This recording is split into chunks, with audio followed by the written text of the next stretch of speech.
Sejam bem-vindos à 13ª Conferência Municipal de Assistência Social de Nova Odessa. Neste ano, nossa conferência tem como tema Assistência Social, Direito do Povo e Dever do Estado, com financiamento público para enfrentar as desigualdades e garantir proteção social. Neste vídeo, todos nós aparecemos sem máscara, porém, gravamos sozinhos, tá? Sem contato pessoal. Nesse momento, por exemplo, eu estou sozinho aqui falando com vocês, não tem mais ninguém aqui. A pandemia ainda não acabou, use máscara, vacine-se e evite aglomerações. Esta conferência é regulamentada pelo regimento interno, aprovado previamente pelo Conselho Municipal de Assistência Social e pela comissão organizadora desta conferência. Para acessar o regimento, basta acessar o link que aparece aqui no rodapé. Devido à pandemia de coronavírus, a conferência deste ano será em ambiente 100% virtual.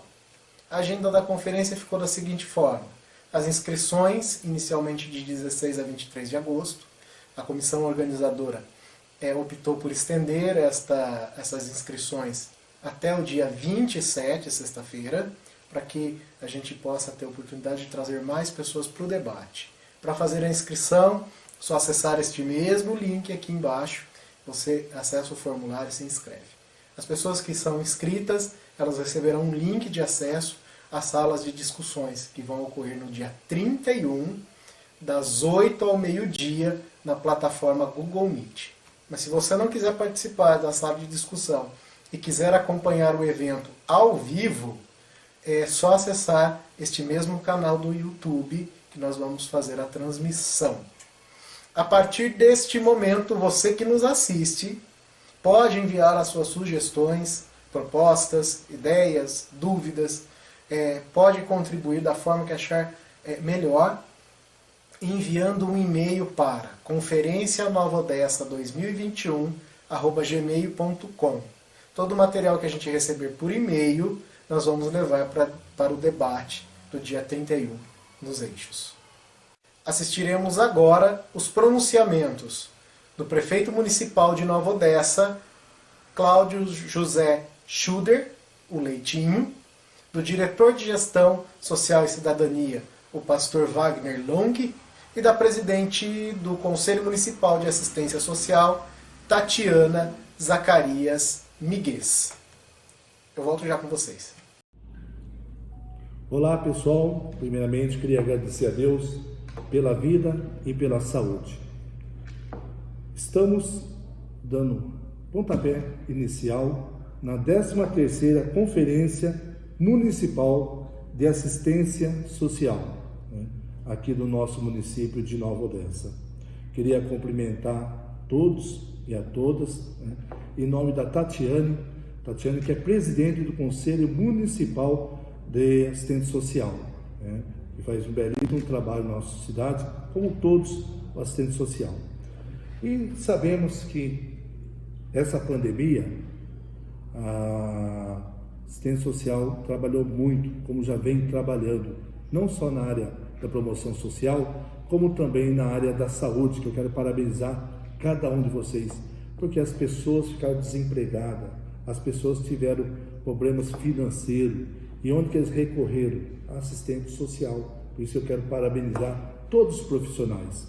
E o papel da assistência social é muito importante no município, porque é elas que vai atrás dos benefícios dos programas que tem, tanto municipal, federal ou estadual, e trazer a melhor qualidade de vida para os moradores, seja aquele individual, aquela pessoa individual ou aquela família.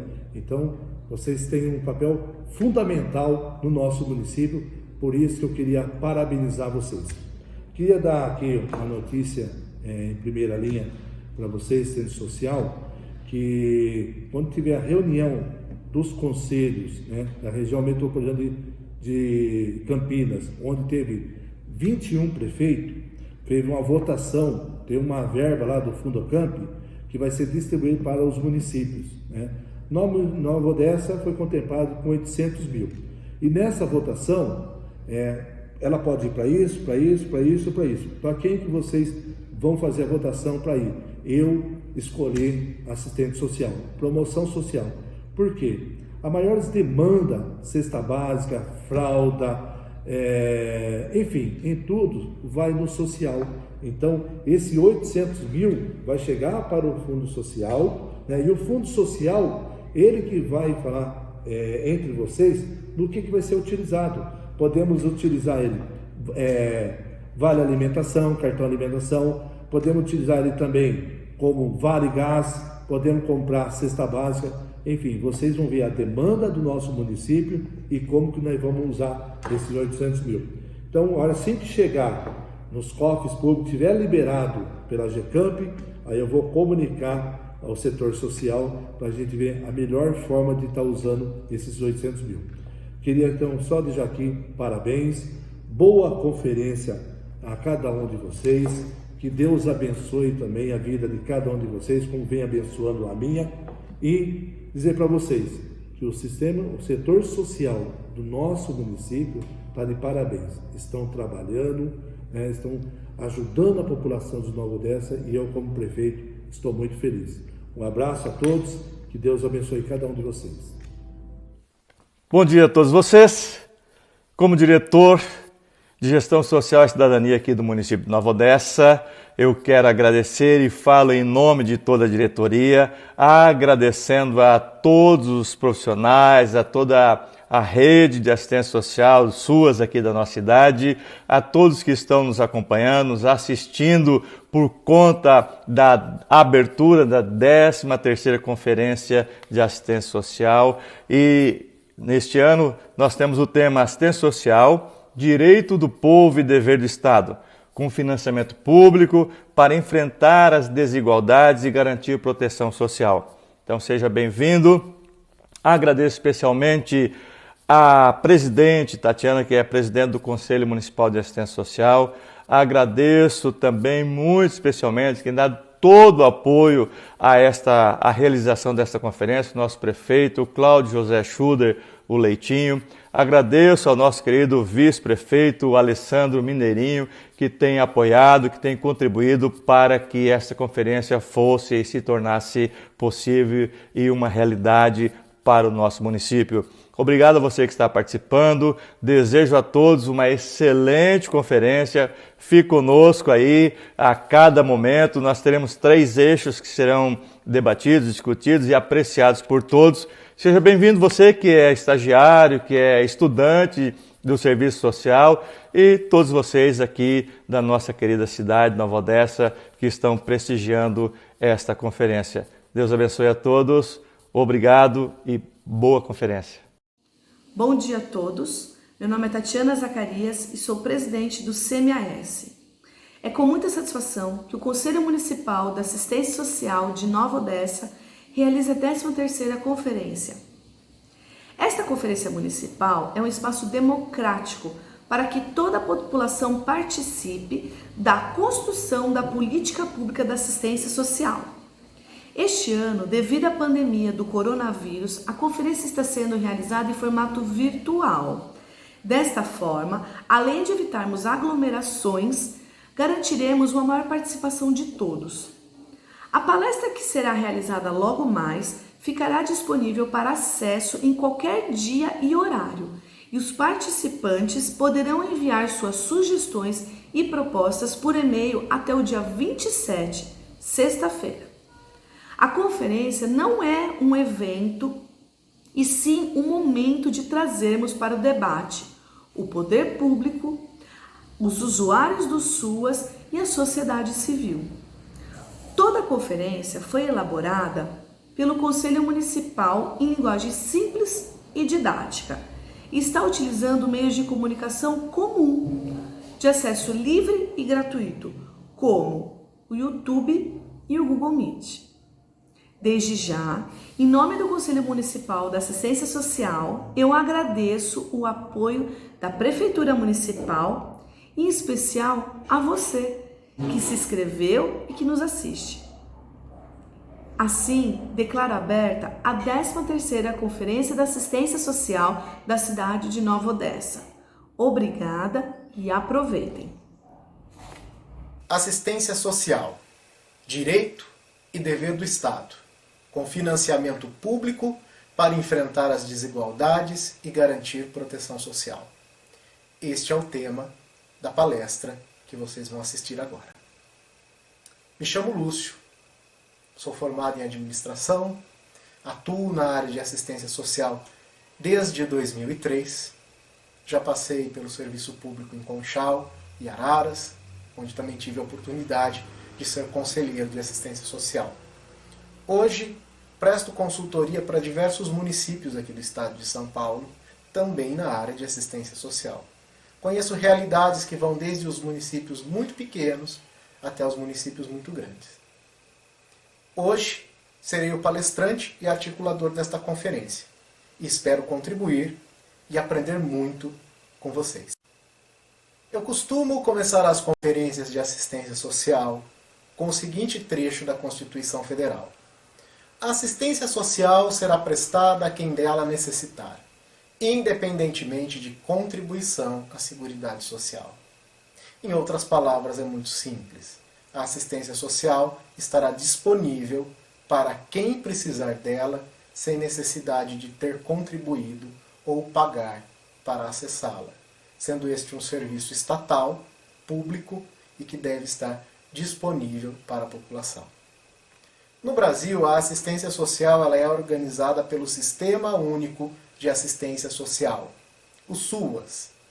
O sistema ele visa padronizar ações, profissionalizar o atendimento.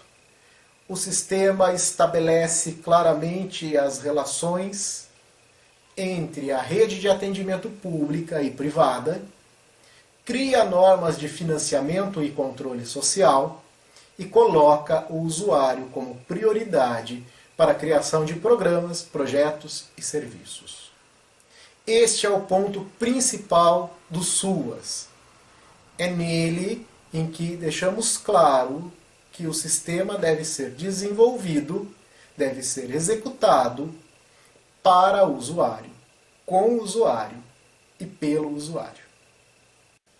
E o SUAS hoje? Como está?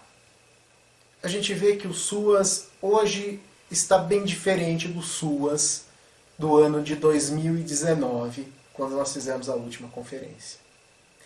É curioso que em 2019 parece que a gente discutia a mesma coisa, parece que a gente não saía do lugar, e agora a gente chega em 2021 com um monte de assuntos e com problemas que até então a gente não imaginava que iríamos enfrentar. A gente vive um agravamento das vulnerabilidades sociais, da pobreza, da extrema pobreza, da fome e da violação de direitos.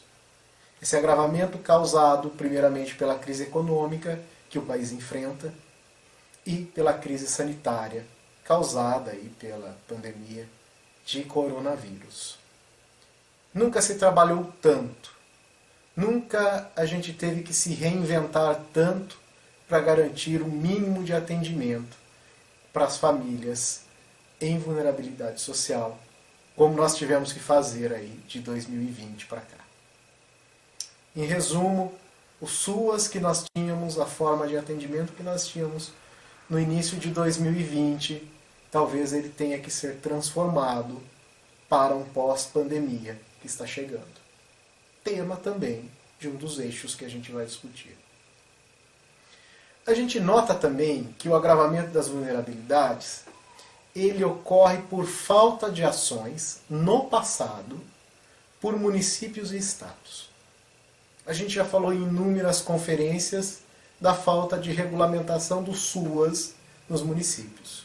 O SUAS foi criado em nível nacional, mas os municípios também podem e devem criar as suas leis próprias para regulamentar o SUAS. Para levar as características do próprio município e as necessidades de fluxo de protocolo e de atendimento para dentro dessa lei. A gente já falou muito e a maioria dos municípios ainda não fizeram a regulamentação do SUAS através de lei municipal. Outro ponto, a falta de foco.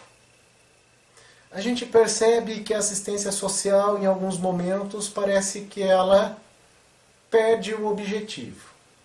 No momento a gente está implantando equipamentos sociais, depois a gente está lutando para aumentar o nosso quadro de recursos humanos, o quadro técnico. Depois a gente já está lutando pela implantação ou não de certos programas sociais e acaba se esquecendo que o ponto principal, o foco do SUAS e da assistência social é o combate à pobreza, à extrema pobreza. Essa falta de foco também contribuiu e contribui para o agravamento das vulnerabilidades sociais. Outro ponto que nós já discutimos no passado e que volta com força nessa conferência é a falta de resultados claros no campo da política de assistência social. Não há indicadores específicos, não há mecanismos de mensuração para a gente saber se a política de assistência social nos municípios, no Estado e no governo federal, realmente eles estão tendo efeito para transformar a realidade das pessoas vulneráveis.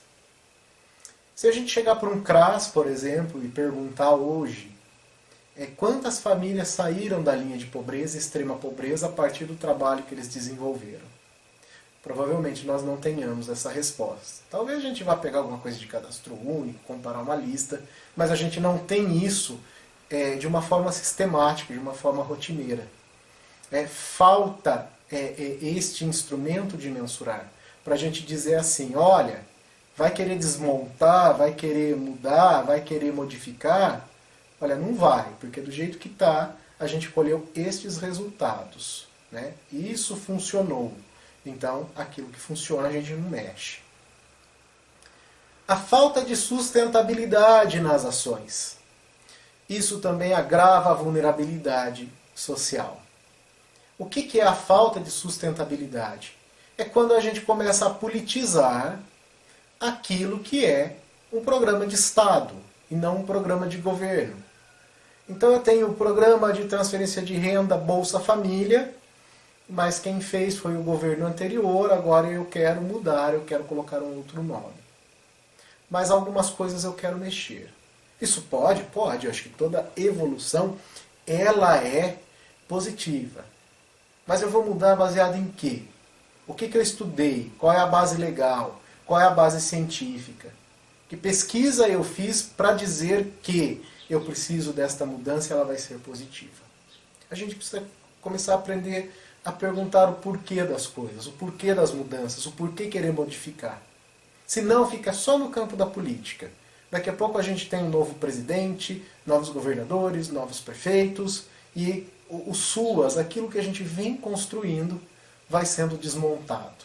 E quando desmonta, o principal prejudicado é o usuário, é a população mais vulnerável. A gente vê também que o agravamento das vulnerabilidades sociais hoje, ela também passa por uma falta de prioridade com o SUAS pelo governo federal.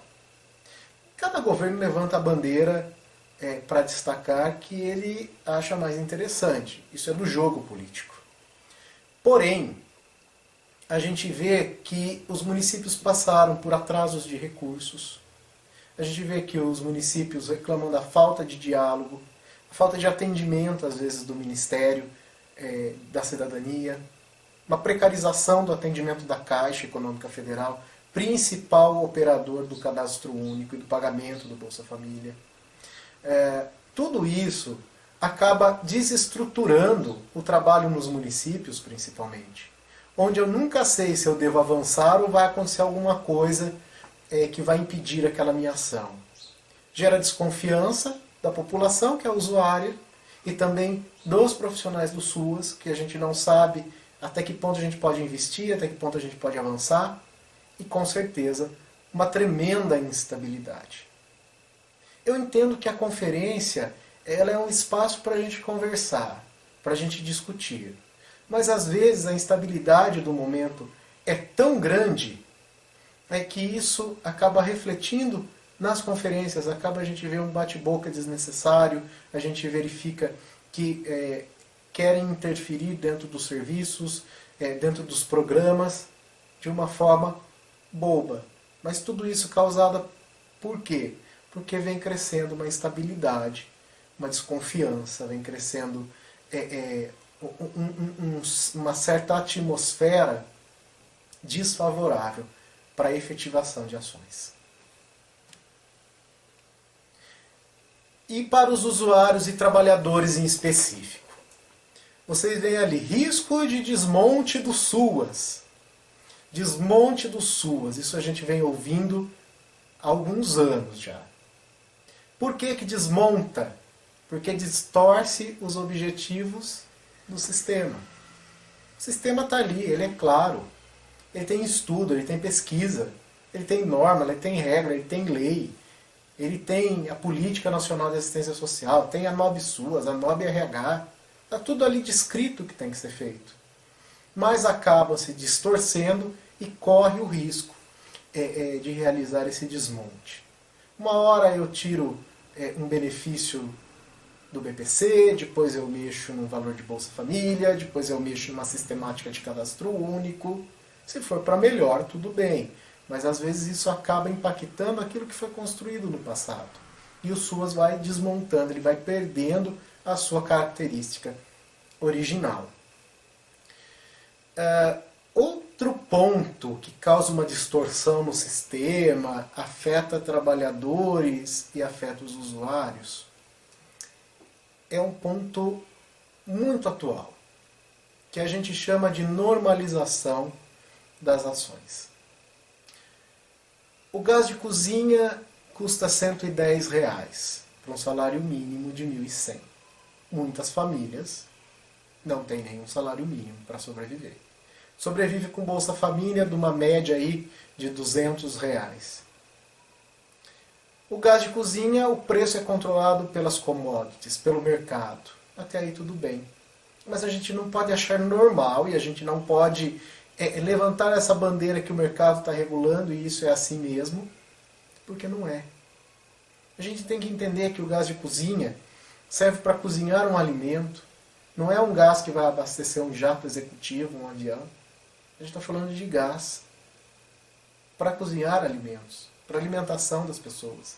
E parece que a gente entra num parafuso, numa onda que está tudo normal. Então a família, se ela não usa o gás, ela usa a lenha. A gente vê reportagens da construção de fogões comunitários a lenha em comunidades. Isso não é normal, isso não pode ser assim. Isso precisa ser repensado. A gente não pode normalizar que uma conta de luz custe 200 e depois de um mês ela passa a ser 400. Isso afeta a vida das pessoas. A gente fala daquilo que é o mais básico. O preço dos alimentos totalmente inflacionados. Na realidade, o Brasil é um país pobre, onde a concentração de renda é muito grande, onde a desigualdade social é muito grande. Se o Estado não intervir, se o poder público não intervir, essas famílias vão ser privadas de alimentação, vão ser privadas de um gás de cozinha, vão ser privadas da energia elétrica. A gente parece que vai andando para trás. Parece que em vez daquilo evoluir, aquilo piora. E a gente não pode se conformar com isso. Tem que ter um jeito. O Vale Gás foi extinto há quanto tempo? Hoje está na pauta. Já está voltando. A inflação, aquele monstro da inflação vivido na década de 90, ali no início da década de 90, começa a bater às nossas portas. E aí fica o alerta, principalmente para você que é prefeito, você que é gestor municipal. Tudo isso acontece e as famílias vulneráveis vão bater na porta dos municípios. Não é na porta do Estado e do governo federal. Por isso a gente não pode aceitar certas coisas. A gente tem que levar para o debate, a gente tem que cobrar os nossos governantes para que essas famílias tenham acesso àquilo que é o mínimo. Aquilo que é o mínimo. Alimentação, energia elétrica, um teto para morar. As cidades grandes estão vendo os números de moradores de ruas aumentarem de uma forma astronômica. Cidade pequena que não tinha morador de rua, hoje tem. E a hora que você vai a fundo, são moradores do próprio município, que não tem condição de pagar um aluguel, que perderam o emprego. O que está acontecendo com o nosso país? O que está acontecendo com os nossos municípios? A gente vai achar que é tudo normal, que essa crise vai passar e tudo vai dar certo? A gente precisa trabalhar em cima disso. A gente precisa cobrar, a gente precisa propor, a gente precisa ter estratégias. Por isso esse espaço é tão importante, para ouvir você que está em casa, para ouvir você que vai participar das discussões, para você que pesquisa, para você que estuda, para você que é da área, para você que é da saúde, da educação, que tanto tem para contribuir, para você que é da segurança pública, que consegue ver no dia a dia que a situação não está legal. Isso independentemente de quem é o governante. A gente precisa agir. A gente precisa dar as mãos, a gente precisa se unir, né, para a gente garantir aquilo que é preconizado lá na Constituição Federal, naquele trecho que eu li no começo da nossa palestra. A gente passa também pela politização, como eu já disse. Parece que tudo é um programa político e não de governo. Isso não pode ocorrer. A gente precisa ter memória, a gente precisa ter continuidade, a gente precisa ter evolução dentro do sistema. A precarização do financiamento. Esse ponto, gente, ele já vem dando sinais que ia ter problema há um bom tempo. E o problema principal ocorre nos municípios. A hora que fala assim, olha, eu preciso contratar mais profissionais para atuar no SUAS. Ah, não tem recurso municipal. Eu preciso reformar um CRAS, não tem recurso, uso federal. Os municípios se acostumaram a trabalhar a assistência social com recurso federal e estadual. O município ele não quer muito colocar a mão no bolso e investir. Ah, porque lá tem verba. A gente sabe isso no momento que precisa comprar cesta básica. Algo muito prático, tá? Os municípios não querem. As perguntas sempre são: Lúcio, tem algum recurso federal e estadual que eu possa comprar cesta básica? Porque o município não tem dinheiro. Vocês precisam prestar atenção. A gente precisa organizar a lei orçamentária. A gente precisa organizar o Fundo Municipal de Assistência Social para que não haja esse prejuízo. Os municípios precisam, sim, reservar um X de dinheiro para investir na assistência social. Porque isso faz parte do SUAS. O SUAS ele é coparticipativo. O governo federal dá uma parte, o governo estadual dá outra, o governo municipal dá outra parte. Juntando, sim, a gente tem o Fundo Municipal de Assistência Social, tem ali uma gama de recursos para fazer a assistência social ocorrer e o atendimento da população ser, no mínimo, de qualidade, né?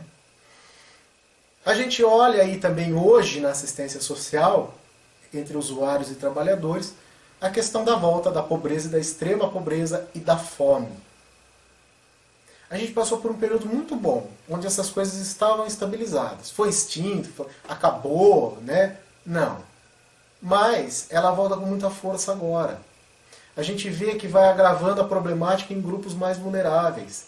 Quem vai sofrer mais, está sofrendo mais, são crianças, idosos, as pessoas com deficiência, as minorias. A gente precisa repensar isso. A gente precisa repensar esses grupos que estão sofrendo com essa volta da pobreza e da extrema pobreza. Da fome, gente. Fome. Né? E eu costumo dizer que só quem viveu na pobreza com privação de recursos que vai saber falar. O que é não ter um alimento, o que é você não poder dar um café da manhã para o seu filho, para os seus filhos, você não ter condição de pagar um aluguel. E a gente percebe que isso vem chegando com uma falta de sensibilidade com o tema. Eu ouço muitas vezes assim: o Bolsa Família só criou vagabundo. Né? O governo não tem que dar dinheiro para essa gente que vai trabalhar. O auxílio emergencial, um monte de gente fraudou, né? Gente que não tinha direito. Isso acontece, sempre aconteceu. Né? Mas a gente tem que entender que a gente está falando de fome, gente. De privação daquilo que é o básico do básico. A gente precisa ser mais sensíveis quanto a isso. A gente precisa ter um outro olhar sobre a situação que as famílias estão passando. Em cidade muito grande a gente fala assim: olha, tem um monte de gente vindo em busca do cadastro único, pessoa que nunca veio aqui, porque perdeu a renda, perdeu o emprego. Né? E a gente vê também que essa falta de sensibilidade, ela também ocorre pela falta de ações emergenciais e automáticas. Acontece a pandemia, eu preciso inventar alguma coisa. Embora, gente, que, olha, em todos esses anos a gente nunca chegou a falar que poderia ocorrer uma pandemia ou que poderia ocorrer uma crise sanitária. A gente sempre falou, às vezes, de algum desastre natural, de uma tempestade, de um destelhamento, de uma onda de frio muito grande, mas uma pandemia a gente não estava preparado. Mas então agora sou o alerta, que a gente precisa sim ter lei, ter protocolos, ter coisas prontas para serem acionadas no momento em que ocorre uma adversidade dessa. Não ocorreu, ficou todo mundo doido e teve que se reinventar e teve que atender, às vezes dentro, às vezes até fora daquilo que é preconizado, para poder levar o mínimo necessário para atender os usuários do SUAS. Isso foi o básico, tá, gente? A gente dá uma pincelada, claro que o assunto é extenso, o debate é grande, mas a gente tenta resumir para trazer para vocês os principais pontos e tentar traduzir isso numa linguagem mais didática, mais simples. Agora a gente entra na discussão de alguns pontos, dos principais também, dos eixos temáticos. A proteção social não contributiva e o princípio da equidade como paradigma para a gestão dos direitos socioassistenciais no enfrentamento das desigualdades. Esse é o tema do eixo 1. O que a gente precisa refletir dentro do eixo 1? Primeiro, garantir o acesso à assistência social. Primeiro ponto. A gente fala dos invisíveis, das pessoas que a gente não sabe que é vulnerável, porque não chega até o serviço. A gente fala de CRAS que está sobrecarregado, da falta de recursos humanos. O que a gente precisa fazer para garantir o acesso dos usuários à assistência social? A gente precisa fortalecer com inteligência. Tá? Não que não seja utilizado no momento, mas uma inteligência de dados. Fortalecer com a inteligência os serviços prestados pelos CRAS, pelos CREAS, pelos serviços de convivência, pelo Programa Criança Feliz, pelo Cadastro Único, pelo Bolsa Família, enfim, para tudo aquilo que está dentro do Sistema Único de Assistência Social. A palavra a gente precisa mapear, a gente precisa ter um diagnóstico pronto e diário para que a gente possa prevenir as vulnerabilidades. Certo? Isso dentro dos sistemas.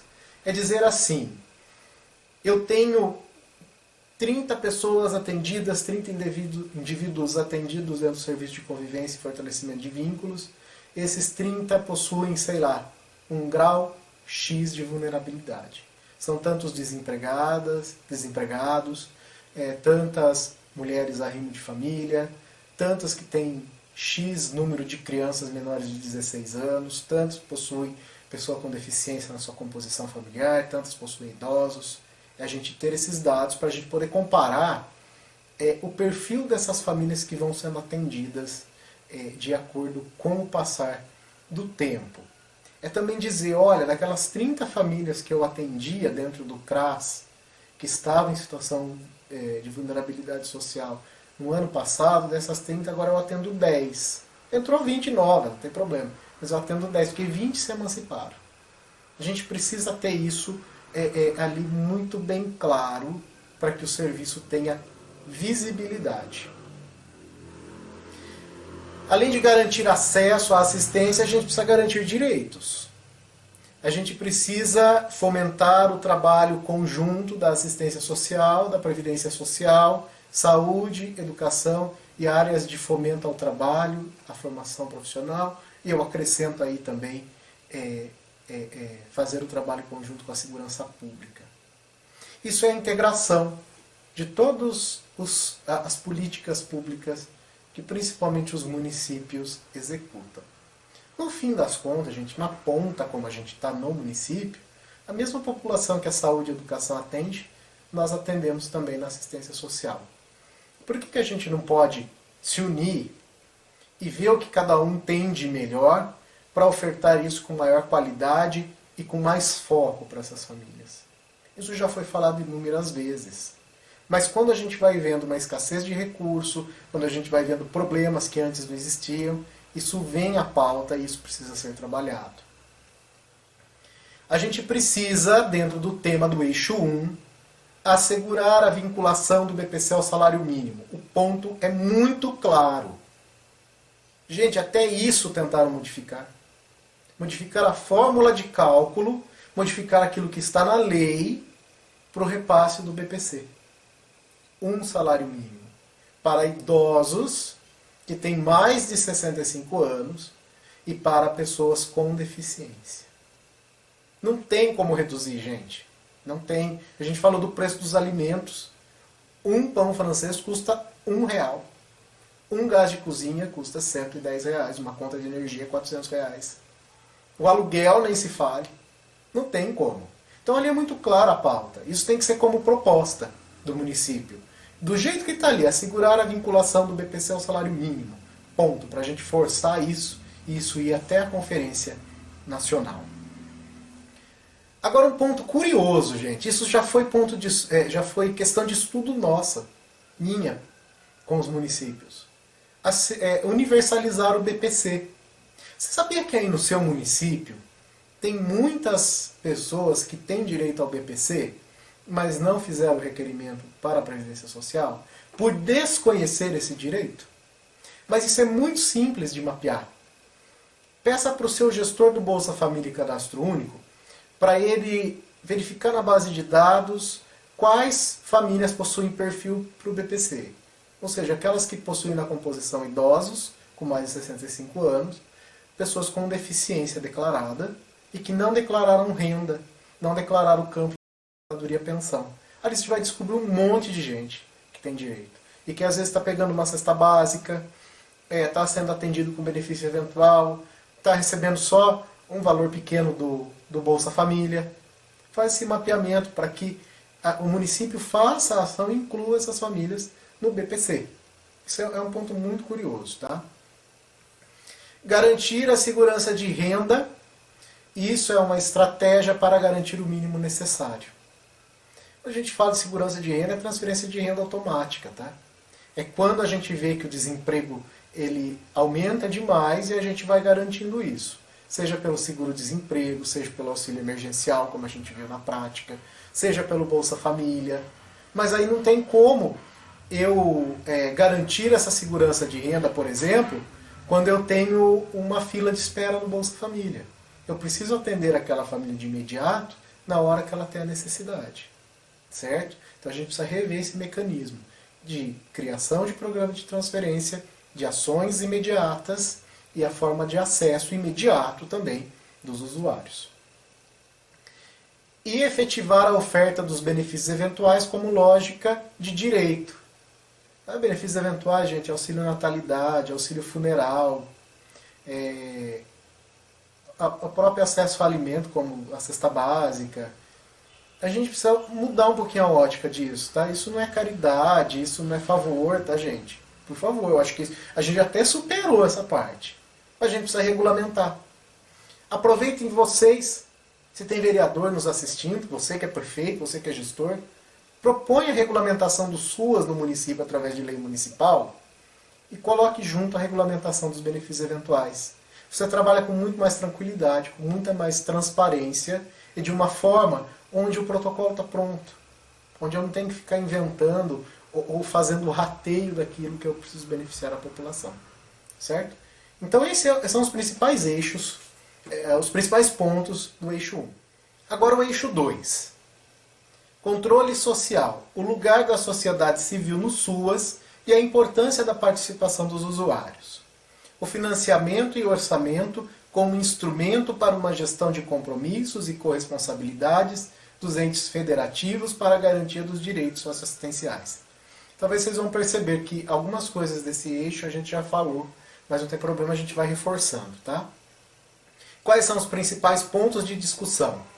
Fortalecer os conselhos. Como tornar a participação no conselho algo atrativo e prático? Quando a gente fala assim, vai ter reunião do conselho, todo mundo fala, nossa, que chatice. Eu vou nomear você para o conselho. Nossa, ai gente, eu não gosto. Reuniões intermináveis, discussões sem resultado algum, gente querendo defender aquele segmento que faz parte, só aquele e mais nada. Gente chata. Tá? Vamos falar sério.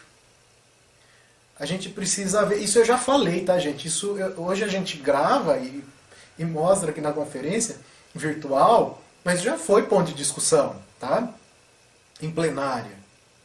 Gente que faz parte do conselho para chatear, para tornar aquilo complicado, para tornar aquilo maçante. Isso tem que acabar de uma vez por todas.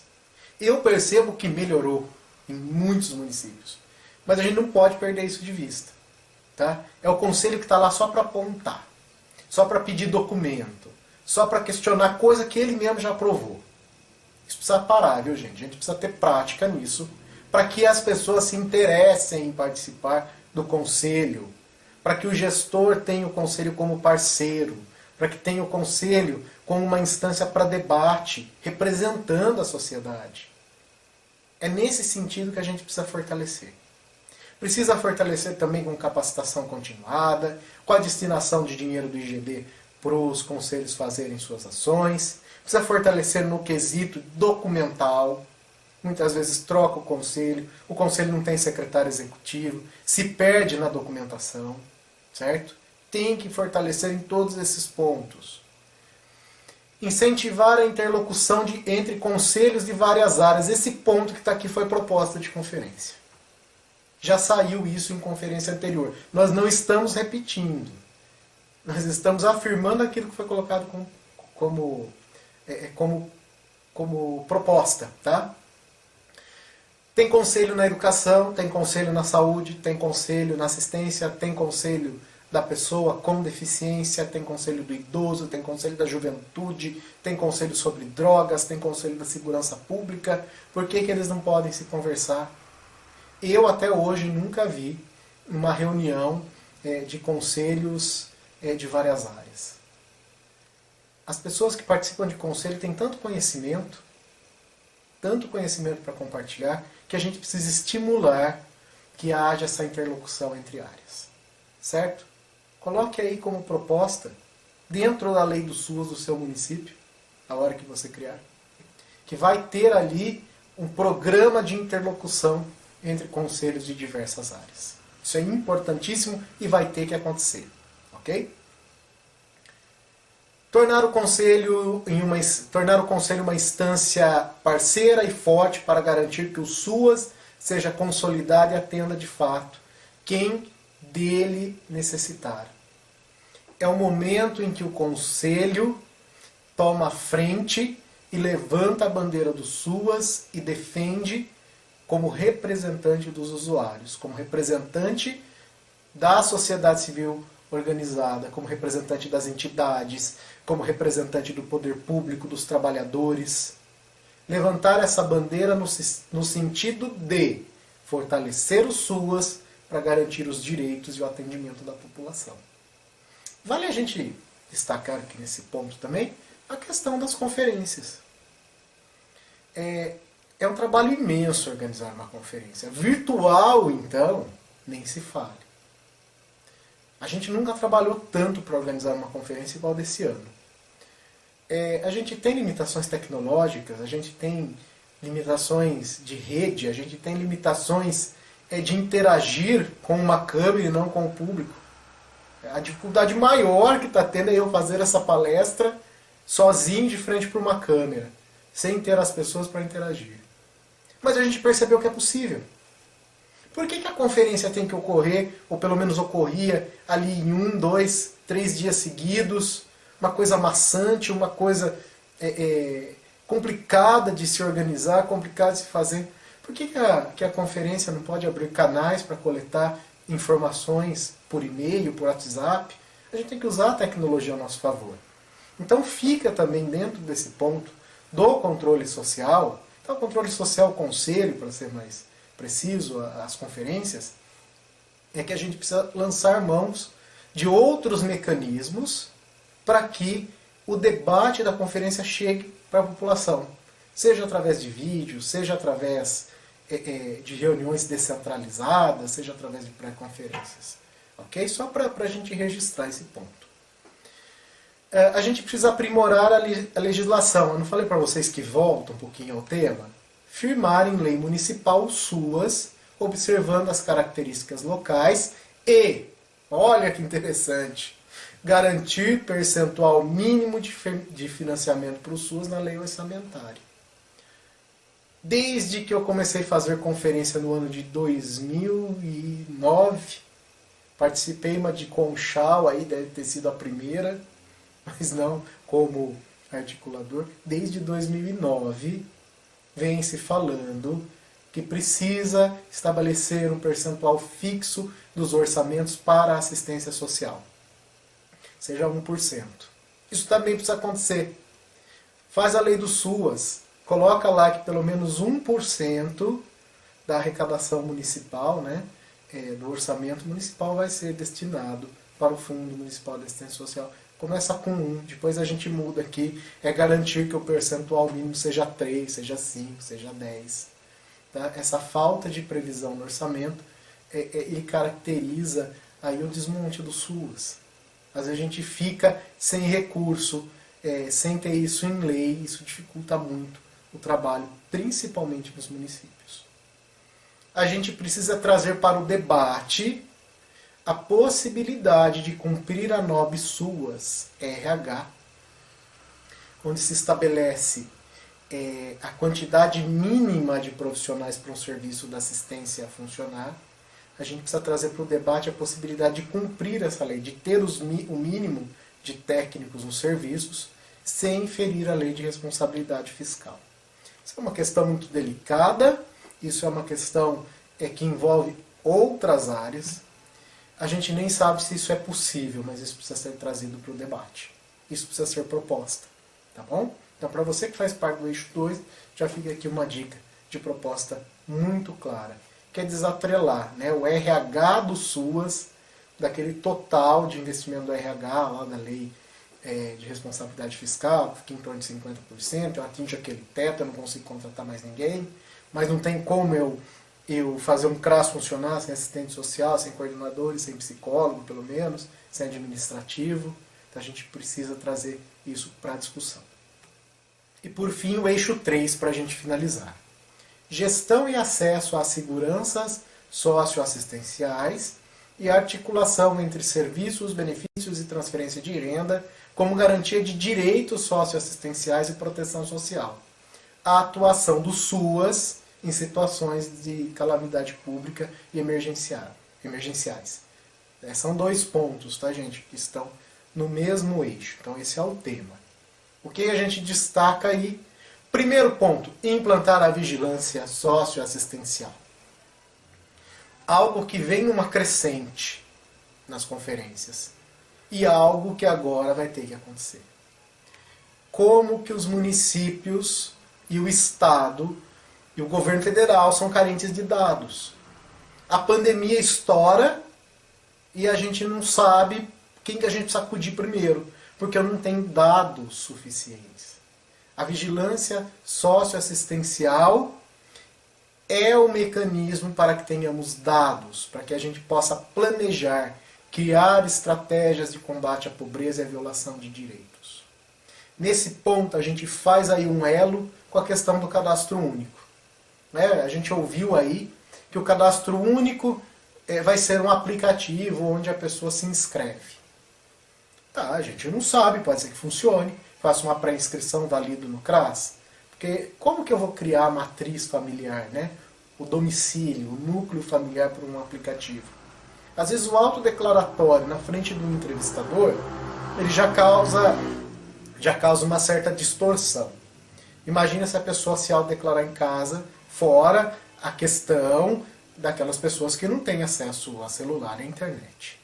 E a dificuldade mesmo que as pessoas têm com as tecnologias. Mas aí tem um ponto que ninguém tocou no assunto. Será que a hora que mudar o cadastro único, se isso acontecer, será que os municípios continuarão a acessar a base de dados dentro de um programa onde eu consigo comparar, criar diagnósticos, onde eu consigo mapear certas coisas? Se isso não ocorrer, se isso ocorrer de o município não poder acessar, é o momento que a gente começa a pensar no cadastro único municipal. Isso nunca foi falado. O cadastro único municipal nada mais é do que a base de dados de posse do município, onde eu cadastro as famílias vulneráveis e não vulneráveis, para que eu possa extrair dados e criar um planejamento, criar programas, criar ações. Isso vinculado, tá, à vigilância socioassistencial. Estabelecer protocolos e fluxos para a atuação da assistência social em conjunto com o sistema de justiça. Isso já foi ponto de conferência anterior. O SUAS ele tem uma estrutura própria, ele tem normas próprias. E de repente a justiça determina, por exemplo, que o município inclua aquela família no Bolsa Família, sob pena de multa, etc. Mas o município não tem poder para isso. Às vezes isso a gente só precisa, aproximar o Sistema Único de Assistência Social. A gente, trabalhador do SUS, a gente precisa se aproximar do sistema de justiça para esclarecer o que a gente faz, como faz e o que pode fazer. Para evitar esse tipo de atrito que às vezes causa aí um desconforto para as partes e também a perda de tempo, né, de ficar debatendo algo que não tem como se fazer. Certo? Então a gente precisa reforçar isso, de estabelecer protocolos e fluxos para a atuação da assistência em conjunto com o sistema de justiça. Um precisa do outro, mas isso precisa ser muito claro. Tá? A gente precisa integrar as políticas públicas como ferramenta para a emancipação das famílias e indivíduos. É a mesma coisa que nós falamos no eixo anterior. Que ali a gente não falou dos conselhos, para que os conselhos de várias áreas façam debate. Aqui o debate é entre o executor da política de educação, de saúde, de segurança. É o momento que eu falo assim, olha, esta família que eu identifiquei no cadastro único, que ela está em vulnerabilidade social, ela tem crianças, e eu coloquei no serviço de convivência, que é da assistência social, porém eu preciso de uma vaga em creche, eu preciso de uma vaga em escola. Olha, lá o departamento, sei lá, viu gente, não sei como vocês chamam, de emprego e renda, por exemplo, de desenvolvimento econômico, tem alguns cursos do SEBRAE, do SENAI. Vamos encaminhar essas famílias do social que a gente identificou que tem potencial para participar, tem potencial para aprender, vamos encaixar lá. Às vezes a gente vê curso na área econômica, curso da educação, curso da assistência, curso de entidade, por que não se integrar e a gente canalizar isso para um público que já está mapeado, que já está estudado? No fim das contas é a mesma demanda que a gente atende numa área, a gente atende em outra, então isso fica como sugestão, certo? Firmar em lei os protocolos a serem seguidos em caso de emergência social. É aquilo que a gente também já comentou. Que a gente precisa criar a lei de contenção, por exemplo, dentro do SUAS, e no caso de uma emergência, no caso de um destelhamento, no caso de um vendaval, no caso de um deslizamento, um evento adverso muito grave, no caso de uma pandemia. Espero que o que a gente está passando, que a gente passou, acabe logo, né? Antes da gente encerrar a conferência, que a pandemia já esteja controlada. Mas pode ocorrer. E a gente vai começar a trazer para esse debate de ter protocolos em caso de emergência social as mudanças climáticas. As queimadas, o calor, a falta de água, as chuvas, né? O frio extremo. A gente viveu isso alguns dias atrás. Por que a gente não pode ter isso firmado, um protocolo em lei, para a gente já acionar e já executar de imediato, sem necessidade de ficar reinventando? E agora eu acho que o que é inédito na conferência, que a gente precisa se preparar para o pós-pandemia. Principalmente junto com a proteção social básica, onde estão os CRAS, os serviços de convivência. A gente vai lidar com uma população repleta de crianças órfãs. Nós vamos lidar com uma população desempregada, com uma população com poder de compra extremamente reduzido. A gente vai ter um país dilacerado economicamente. A gente precisa se preparar para isso. Para você que é de uma instituição de acolhimento, seja ela pública ou privada, a gente acha que vai ter muito trabalho pela frente. Para você que é prefeito, eu chamo a atenção, esse pós-pandemia vai ser muito difícil em todas as áreas, mas principalmente na área de assistência social, pela escassez de recursos e pela falta de mecanismos de encaminhamento. A proteção básica tem que estar muito atenta para ter ali os seus planos de ação, seus planos de trabalho com as famílias, para superar certas situações, né, para fazer a interlocução com a rede de serviços, porque no fim das contas o CRAS, né, na proteção básica, é a porta de entrada. Infelizmente, aquele mundo que nós tínhamos na conferência de 2019, ele não existe mais. As consequências disso, a gente ainda vai ver e vai trazer na próxima conferência aí, no ano de 2023. Encerramos então esta explanação sobre os eixos, falamos um pouquinho sobre o SUAS hoje, o SUAS ontem, como está a situação da assistência social no Brasil. Envie sua sugestão para o e-mail conferência novodessa2021@gmail.com. Mande aí sua proposta, sua ideia, sua dúvida. Vai ser muito bom levar estas demandas para as discussões que ocorrerão no dia 31 através do Google Meet. Para você que não se inscreveu, se inscreva, tá? O link está aparecendo aqui no rodapé. É só acessar, acessa o formulário, se inscreve e você vai receber a chave de acesso às salas de discussões do dia 31. Ali você pode optar o eixo que você quer participar.